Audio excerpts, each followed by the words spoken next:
घिनौनी नजरें। विनिशा शाम को अपने पति के लिए जूस बना रही थी। तभी उसकी छोटी बहन पूनम का फोन आया। विनिशा ने जल्दी से फोन रिसीव किया और कहा, मैं अभी तुझे ही याद कर रही थी। तुझे आम का जूस पसंद है ना, इसलिए जब भी बनाती हूँ हमेशा तेरी याद आ जाती है।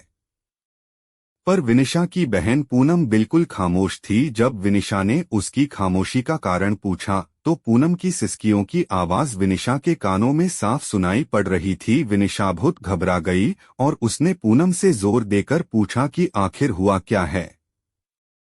तब पूनम ने डरते डरते बताना शुरू किया कि अभी मेरे मोबाइल पर किसी अनजान व्यक्ति का फोन आया था और वह मुझे कह रहा था कि वह मुझे जानता है और उसके पास मेरी कुछ फोटोज है, और अगर मैंने उसकी बातें और शर्त नहीं मानी तो वह उन फोटोज को इंटरनेट पर डाल देगा। तब विनिशा ने पूनम से कहा, पूनम ऐसे ही कोई गलत नंबर होगा, कोई सिरफिरा ऐसे ही तेरे मजे ले रहा होगा, तू डर मत, कुछ नहीं होगा ऐसा वैसा। तब पूनम ने घबराते हुए कहा, दीदी मुझे उस इंसान से डर नहीं लग रहा, पर मुझे उसकी बातों से बहुत डर लग रहा है। यह कहकर पूनम रोने लगी। तभी विनिशा ने कहा, तो बताना उस इंसान ने क्या कहा है तुझे। तब पूनम बोली, उसने मुझे कहा है कि अगर वह मेरी फोटो इंटरनेट पर नहीं डाले तो मुझे उसकी सारी मांगे पूरी करनी होगी। उसने कहा है कि आज रात वह मेरे घर पर आएगा। और इतना कहते ही पूनम जोर जोर से रोने लगी और रोते रोते बोली, दीदी मुझे उसकी बातें सुनकर घिन आ रही है। ऐसा लग रहा है जैसे उसने मेरे साथ कुछ गलत कर दिया हो। अगर अभी वह मेरे सामने आ जाए तो मैं उसे इसी वक्त जान से मार दूंगी। इतना कहकर पूनम चीखने लगी।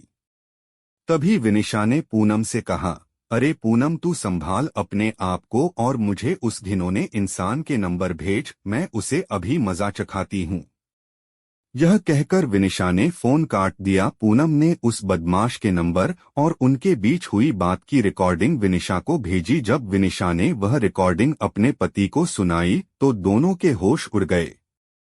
विनिशा और पूनम दो बहनें हैं। उनकी मम्मी का अभी 3 साल पहले ही देहांत हो चुका है और विनिशा की शादी अभी 1 साल पहले ही हुई थी। घर में बस अब उसके पापा और पूनम ही है। अब मोबाइल पर ऐसी धमकी भरी अश्लील बातें कोई भी बेटी अपने पिता को आसानी से नहीं बता सकती, इसलिए पूनम ने सारी बातें अपनी दीदी भी विनिशा को बताई।